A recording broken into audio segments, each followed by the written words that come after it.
بسم اللہ الرحمن الرحیم۔ السلام علیکم ناظرین، خبردار 7 جگہ بسم اللہ مت پڑھنا ورنہ انسان کافر ہو جاتا ہے۔ قرآن مقدس اللہ کی عظیم کتاب ہے، یہ برکت والی کتاب ہے، اس کی آیتیں مومنوں کے لیے شفا ہیں، اس کے ایک ایک حرف میں 10 نیکیاں اللہ تعالیٰ نے مقرر فرمائی ہیں۔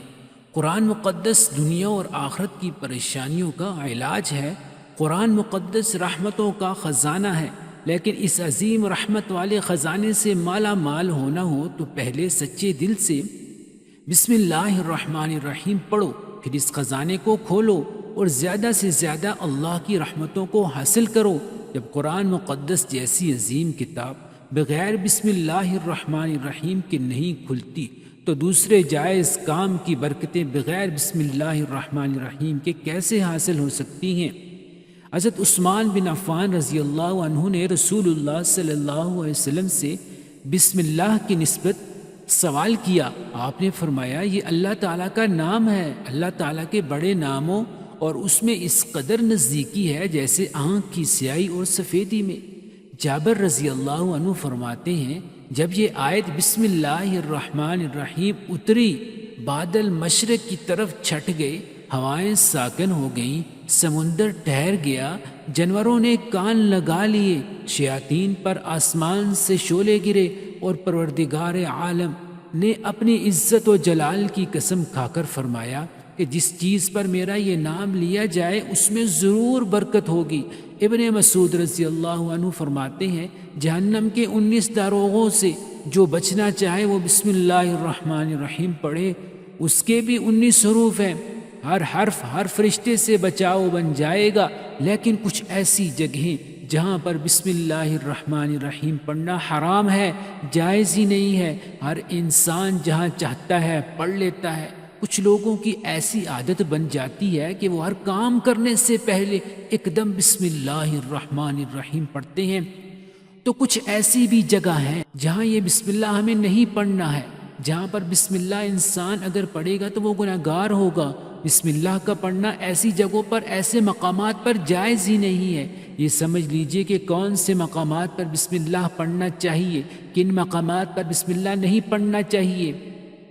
اب ناظرین، آپ نے سنا ہوگا ہر کام شروع کرنے سے پہلے بسم اللہ الرحمن الرحیم پڑھنا چاہیے، کیونکہ بسم اللہ الرحمن الرحیم کا معنی ہے کہ اللہ کے نام سے شروع جو بڑا مہربان نہایت رحم والا ہے، یعنی ہم ہر کام جو شروع کر رہے ہیں وہ اللہ کے نام سے شروع کر رہے ہیں تاکہ اللہ تعالیٰ ہمارے اس کام میں برکت عطا فرمائے۔ اور بسم اللہ پڑھنے کے فائدے بھی بہت زیادہ ہوتے ہیں۔ اگر کوئی انسان کسی کام کو پڑھ کر کرتا ہے تو اللہ تبارک و تعالیٰ اس کے اس کام میں برکت عطا فرماتا ہے، اور یہ سنت بھی ہے۔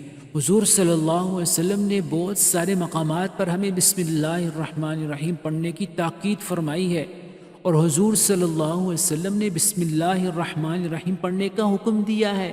اب اگر آپ کوئی بھی نیک کام شروع کر رہے ہیں، نیک کام شروع کرنے سے پہلے بسم اللہ الرحمن الرحیم اگر آپ پڑھ لیں گے تو آپ کی سنت بھی ادا ہو جائے گی، اور اس پہ آپ کو ثواب بھی ملے گا، اور اس کی برکتیں بھی آپ کو ملیں گی۔ اگر آپ نے کسی نیک کام شروع کرنے سے پہلے بسم اللہ پڑھ لیں، پھر انشاءاللہ اس میں آپ کو نقصان نہیں ہوگا، اللہ تعالیٰ خود آپ کا حامی و مددگار بن جائے گا، کیونکہ آپ نے اپنے اس کام کو اللہ کے نام سے شروع کیا ہے۔ یہ ہمارا کام تھا کرنا، اور بندہ کیا کرتا ہے جو اس کے بس میں ہوتا ہے؟ بندہ تو اسباب اختیار کرتا ہے، اور بندہ کر بھی کیا سکتا ہے؟ بندے کے ذمہ صرف اسباب کا اختیار کرنا ہے کہ آپ کسی کام کو کرنے سے پہلے سبب اختیار کریں تاکہ ہمیں یہ کام کرنا ہے، باقی اللہ کے سپرد کرتے ہیں۔ ایک مرتبہ ایک صحابی آئے، آکے عرض کیا یا رسول اللہ صلی اللہ علیہ وسلم، میں پریشان ہوں، ہمارے اونٹ کہیں کھو گئے ہیں۔ تو آپ نے ان کو یہ بتایا کہ اللہ پہ بھروسہ کرو، اور اللہ پہ بھروسہ ہی اصل چیز ہے۔ یہ بولو کہ میں نے اللہ پر بھروسہ کر لیا، اللہ تعالیٰ کافی بہترین کارساز ہے۔ تو کچھ صحابہ رضی اللہ عنہ کہنے لگے کہ یا رسول اللہ صلی اللہ علیہ وسلم، ہمیں اللہ کی ذات پر بھروسہ ہے، کیا ہم اپنے اونٹوں کو ویسے ہی چھوڑ دیں؟ اگر ہماری قسمت میں ہوں گے تو ہمارے اونٹ واپس آ جائیں گے، اور مقدر میں نہیں ہوں گے تو چلے جائیں گے۔ ہمیں اللہ کی ذات پر بھروسہ ہے۔ تو آپ صلی اللہ علیہ وسلم نے فرمایا کہ نہیں، پہلے اپنے اونٹ کو باندھو، پھر اللہ کی ذات پر یقین کرو، پھر اللہ کی ذات پر بھروسہ کرو۔ وہ ہمارے اوپر کرنا لازم ہے۔ اسباب کا انکار کرنے والا جاہل ہوتا ہے، اسباب کا انسان انکار نہیں۔ ہم تو ہاتھ پہ ہاتھ رکھ کر بیٹھ جائیں گے، اب اللہ کھلائے کیونکہ وہ رازق ہے، وہ ہمیں کھلائے، لیکن آپ اپنی محنت کیجئے، آپ اسباب اختیار کیجئے، پھر اللہ کی ذات پر چھوڑ دو۔ آپ پہلے جاؤ مزدوری پر، کام پر جاؤ، آپ کاروبار کرو، پھر اللہ کی ذات پر چھوڑ دو کہ اے پروردگار عالم، اب ہمارا جو کام تھا ہم نے کر لیا، آگے تیری رضا ہے اور تیری رحمت کے ہم امیدوار ہیں۔ صرف ہمارے کمانے سے رزق تھوڑا ہی ملتا ہے، آپ نے کمایا بس کما کر لے آئے، اس کے علاوہ آپ غور کیجئے کہ دانے کو زمین سے نکالا کس نے، ان کے بعد پھر ان کی گیہوں کی شکل میں، پھر وہ آٹے کی شکل میں بنا، پھر وہ روٹی بنتی ہے۔ ہم سمجھ رہے ہیں کہ یہ ہماری محنت سے ہو رہا ہے، ہم نے روٹی بنائی، روٹی بنا کر وہ گوشت یا سالن یا سبزی ہمارے سامنے آئی، اس کے بعد ہم نے جیسے اس کو بسم اللہ الرحمن الرحیم پڑھ کر کھایا، تو اب ہمارے حلق پر ایک فرشتہ بیٹھا ہوا ہے، اب اللہ کی اجازت مانگ رہا ہے۔ حلق میں ہماری نالیاں ہوتی ہیں، ایک نالی ہوتی ہے خوراک کی اور جو سانس کی ہوتی ہے، اور ایک نالی وہ ہوتی ہے جس میں رزق اندر جاتا ہے، کھانا اندر جاتا ہے۔ تو یہ دو نالیاں بالکل برابر ہوتی ہیں، وہ دونوں کا ایک ہی چھید ہوتا ہے، لیکن پھر وہ اندر جا کر الگ ہو جاتی ہیں۔ اب آپ یہ سوچئے کہ فرشتہ یہاں پر بیٹھ کر اللہ تعالیٰ سے پوچھتا ہے ہمارے ہر لقمے پہ کہ مولا اس لقمے کو زندگی کا سبب بناؤں یا موت کا سبب بنا دوں۔ اب اللہ تعالیٰ کی اگر مرضی ہوتی ہے تو وہ لقمہ زندگی کا سبب بن جاتا ہے، اور اگر اللہ کی مرضی نہیں ہوتی وہ لقمہ موت کا سبب بن جاتا ہے۔ یعنی اگر وہ لقمہ بجائے خوراک والی نالی میں جائے، اگر وہ سانس کی نالی میں چلا جائے تو پھر انسان ختم ہو جائے گا۔ تو آپ دیکھیں ہم نے اتنے سارے کام کیے، لیکن فرشتہ یہاں پر بیٹھا ہوا ہے کہ اس نوالے کو، اس لقمے کو کہاں لے کر جانا ہے۔ تو یہ آپ نے اسباب اختیار کیے، یعنی اس کو اسباب اختیار کرنا کہتے ہیں، اور اللہ تبارک و تعالیٰ پر چھوڑ دیا۔ تو نیک کام ہم شروع کر رہے ہیں، کھانا کھا رہے ہیں تو ہمیں بسم اللہ پڑھنے کی تاکید کی گئی ہے، لیکن بہت سارے لوگ ایسے ہوتے ہیں کہ کچھ حرام کام کرتے ہیں۔ جیسے مثال کے طور پر اگر کوئی انسان جوا کھیل رہا ہو تو اس میں بسم اللہ پڑھنا حرام ہے، کہ اللہ کے نام سے شروع۔ اللہ نے کب کہا تھا کہ آپ کو یہ کام کرو، آپ جوا جا کر کھیلو؟ اللہ نے کب کہا تھا کہ آپ شراب بیچو جا کر؟ اللہ نے کب کہا تھا کہ آپ جھوٹ فریب مکر کرو جا کر؟ اللہ نے تو کہا ہی نہیں۔ ایک شخص نے بڑی عالی شان منزل بنوائی اور اس نے اس پر لکھا ھذا من فضل ربی، اور شیطان نیچے بیٹھا رو رہا ہے۔ وہ لوگوں نے پوچھا تم کیوں رو رہے ہو؟ تو اس نے کہا دیکھو میں نے اس سے جھوٹ بلوایا، فراڈ کروایا، ہم نے اس کی بلڈنگ فراڈ کر کے بنوا دی، اور یہ لکھ رہا ہے ھذا من فضل ربی، یہ میرے رب کا فضل ہے۔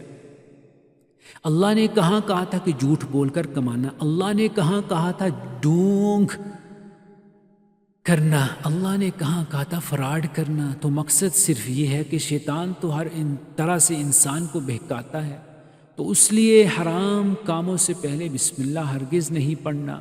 ہمیں ہر نیک کام شروع کرنے سے پہلے بسم اللہ الرحمن الرحیم پڑھنا چاہیے۔ ہمیں احتیاط کرنا چاہیے کہ جب ہم باتھ روم کے اندر داخل ہو چکے ہوں، نہانے سے قبل بسم اللہ نہ پڑھیں۔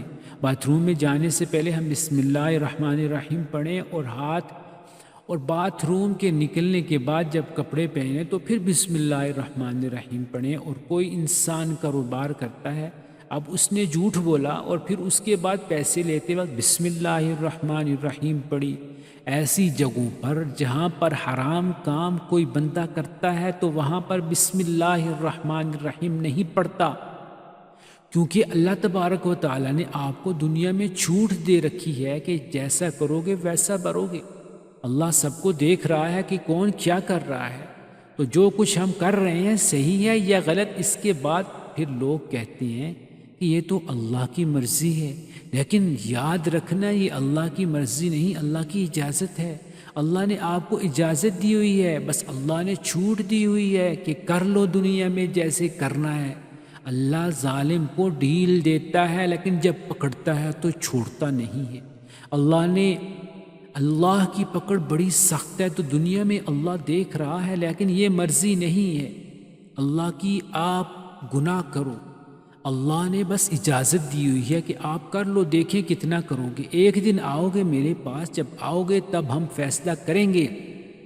مالک یوم الدین، انصاف کے دن کا حاکم تو اللہ کی ربوبیت سمجھیے، اور ہمیں یہ سمجھنا چاہیے کہ کون سے کام ہمیں کب کرنا چاہیے کب نہیں کرنا چاہیے۔ تو سنت رسول صلی اللہ علیہ وسلم پر عمل کریں تو اللہ تعالیٰ ہمیں کامیاب کر دے گا، دنیا میں بھی اور آخرت میں بھی انشاءاللہ۔ اللہ پاک ہمیں بہتر عمل کرنے کی توفیق عطا فرمائے اور ہمارا خاتمہ ایمان پر فرمائے، آمین۔ ناظرین، کومنٹ باکس میں اللہ تعالیٰ کے 99 ناموں میں سے ایک نام ضرور ٹائپ کریں۔ جزاک اللہ۔